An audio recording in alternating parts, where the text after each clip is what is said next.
Oh my! Was it your bag? I thought it was garbage. I'm so sorry about that. My mother-in-law threw away my bag. I was stunned at the sight of it in the trash can, mixed in with pieces of vegetables and meat. It was badly cut up and disfigured. I could see the utter malice in it. Well, all your belongings are like trash anyway. What's the big deal?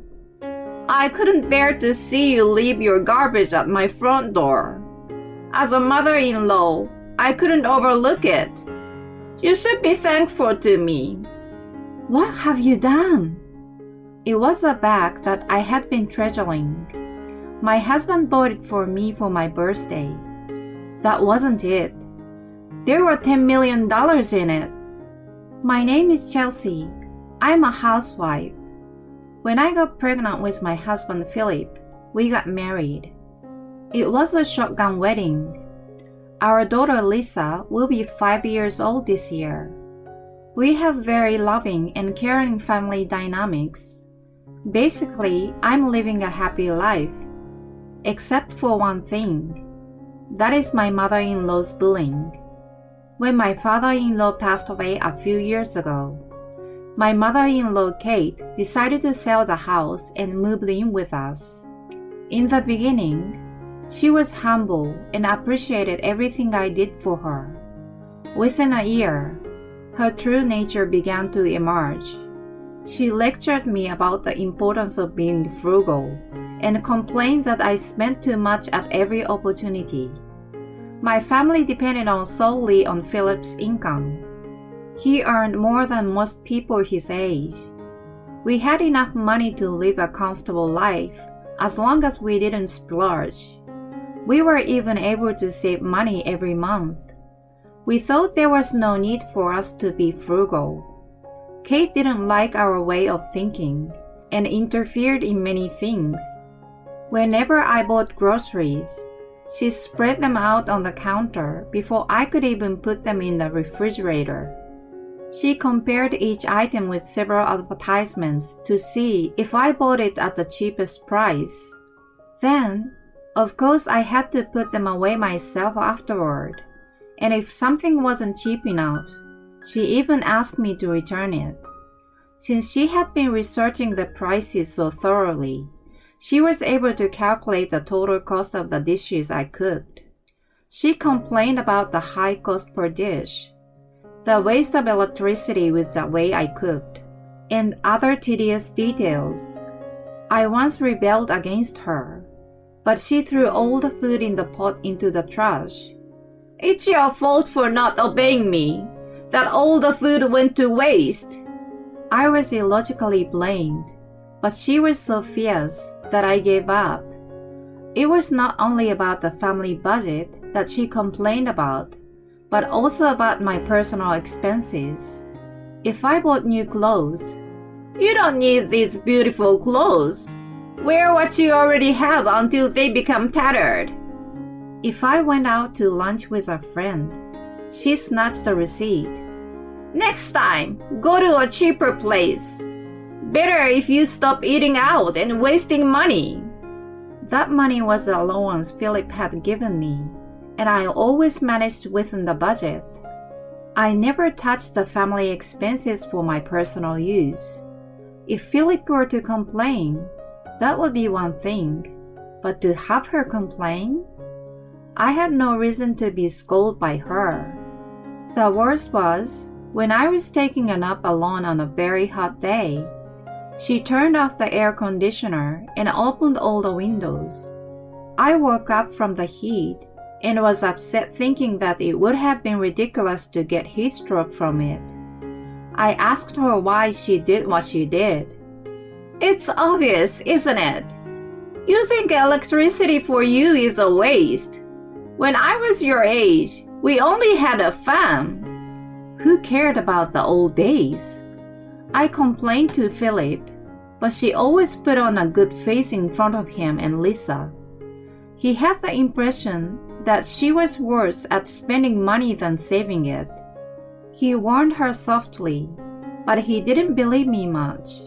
She did have a habit of spending money. Contrary to what she always lectured me, she did not practice the same at all. Philip bought her a smartphone when she moved in with us. Until then, she only had a landline. She was excited to have the new phone and quickly mastered its use. She not only shopped her own stuff online, but also bought toys and clothes for her beloved granddaughter. I felt that giving Lisa everything was not good for her. But the problem was that Kate spent more than she could afford. She had a pension, and on top of that, she received an allowance from Philip, just like me. She spent them without thinking twice and asked him to cover the excess. He wasn't able to dispute the charges when they were used for his daughter and reluctantly paid. Well, I've told you all the negative things, but life itself wasn't all that bad. Kate was head over heels for my daughter and took good care of her. I was able to leave her at home and went out without worries. Philip seems to be somewhat aware of Kate's bullying and gave me a nice brand name bag as an apology on my birthday. The bag not only had a large capacity, but also had no metal parts. He must have chosen it because I had a slight metal allergy. Such subtle kindness was a source of emotional support for me. I told myself that a lot of people experienced similar bullying. I was willing to put up with it a little, but there was a limit to my patience. One day, when I came home from grocery shopping, Kate was waiting for me at the door. I wondered what was going on. She told me that we had just run out of milk and that I needed to go buy it right away. I had just come home and was tired. I thought that not having milk wasn't a big deal anyway. Can I do it tomorrow? Her face turned red at my question. What are you talking about? I'm telling you to buy it now because it's on sale only today. Don't you even get that? Stop complaining and go run. She wouldn't have backed down even if I tried to reason with her. So I had no choice but to go back out. Everything I bought earlier was okay to leave there. I didn't buy anything that needed to be refrigerated right away. She was going to check them one by one anyway, so there was no need to put them away. I grabbed my bag and opened the front door. Wait a minute! I was about to leave when she stopped me. I thought she would tell me to tidy up first, but it was something else. You don't need to carry such a heavy bag just to go buy some milk, do you? You'll just get tired. Leave it behind. The bag that Philip gave me was so convenient that I used it regularly. Because of that, I left all kinds of things in it, and it was indeed getting heavy. I wondered if she was showing a little care for me. I was a little skeptical, but I did as I was told and left my bag behind. The milk on special sale was not yet sold out, and I bought some. On the way back, I thought that buying things we didn't need was a waste of money. When I returned, all the groceries that had been scattered earlier had been cleaned away. The only people in the house were Kate and Lisa. Since a 5-year-old couldn't clean up everything, it was inevitable that Kate had done it. I thought it was unusual. I needed to check my phone, which I had left in my bag. My bag was missing. Kate must have taken it inside. I looked around and found the contents of my bag scattered all over the dining table. I guessed that Kate might have overturned the bag because it was too heavy for her. It was still missing though. As I was looking around to see if she had put it on the floor, Kate appeared from her room. I put away the groceries you left at the entrance. I'm in a good mood today. You should thank me. Thank you. I was about to ask her where my bag was, but she mentioned something strange. I also got rid of the kitchen garbage that was left with the groceries. I'm really ashamed that I have a daughter-in-law who can't even clean up after herself. I didn't want a mother-in-law like you. I muttered in my mind while I focused on the word garbage. There was no way I would have left such a thing at the entrance. We did have a trash can for food scraps just outside of the kitchen door. No matter what, I couldn't have left it at the front door. I opened the lid of the can to see what she was talking about. Even luxury brand goods are no better than food scraps if a woman like you has them in her possession. As a mother-in-law, I can't leave food scraps at the entrance. That's why I made sure to put it in the trash can. I found my cut-up bag mixed with scraps of vegetables, meat, and last night's leftovers. What a mess she had made.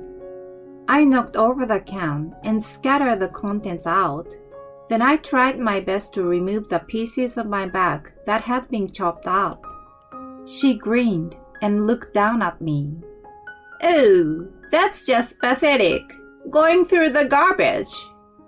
I told you to save money, but I didn't tell you to go that far. I'm sure Philip would be disgusted to see his wife like this. I glared at her. There were 10 million in that bag. She flinched a little, but she shook her head and denied my statement. Liar!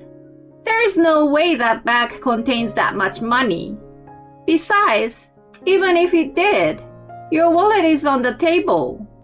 I ignored her fussing and kept going through the garbage to find the pieces of the bag and the scattered pieces of paper. The 10 million was a homemade check given to me by Lisa. She had seen Kate scolding me to save money and thought that if I became rich, I wasn't going to be bullied.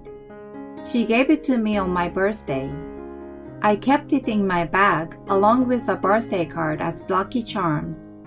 I was able to retrieve a few pieces of the card, but it was cut into tiny pieces with great care. I was hoping to somehow put them back together, but they were soaked in water from the garbage. There was nothing I could do. I was so desperate that I didn't notice Lisa standing behind me. I turned around and kept apologizing to her.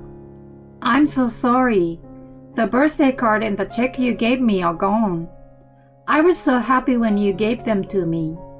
You worked hard to make them. Hearing me, Kate finally understood the situation. She regained her composure, feeling relief that she had not thrown away the actual money. Poor Lisa. Your mommy is the worst. She easily disregards gifts from her daughter. Leave the bad mommy alone and let's play with Nana. She took the opportunity to make me look like the bad guy. The true culprit was right in front of our eyes. I could have just said so, but the guilt and the fact that I didn't take good care of them made my mouth clamp shut. Then Lisa, who was standing in front of me, spoke up. I saw you, Nana. I know Nana cut Mommy's back with the scissors. While I was out to buy milk, she witnessed everything. Not realizing, Kate must have been joyfully cutting up the bag. Kate was visibly unsettled and was about to excuse herself. But Lisa shouted first. I hate you, Nana! She cried out loud, throwing the toys Kate had bought. The word hate must have stabbed Kate so deeply that she collapsed to her knees. I too exposed with emotions that had been holding back and wailed like a child. Philip returned to such a scene. He freaked out and ran up to us. Then I explained what had happened. He saw the pieces of the bag and Lisa's present all messed up and finally understood the extent of Kate's bullying. I didn't realize that you have been through more than I could ever imagine. I'm sorry. After he apologized to me, he condemned Kate and demanded to tell him everything she had done. According to her, She thought I was having it too easy as a stay-at-home mom at Philip's expense. She wanted to give me a taste of how she used to feel when she was younger. She was familiar with brand name products, and the high price of the bag I had received infuriated her. She had taken out my wallet and other stuff that couldn't be cut by scissors, but overlooked the presents from Lisa hidden in an inside pocket. She ended up chopping them along with receipts. You knew you were doing something terrible. When the time came, I was going to say that Lisa had played a prank on you. Later, I found out that her comment made him instantly decide the future. Are you kidding me? Forcing your own misdeeds on your grandchild? It's not good for Lisa's education, and we can't have such a person in our house. This is a good opportunity. I'm going to ask you to leave. I hope you will realize the importance of having money and family.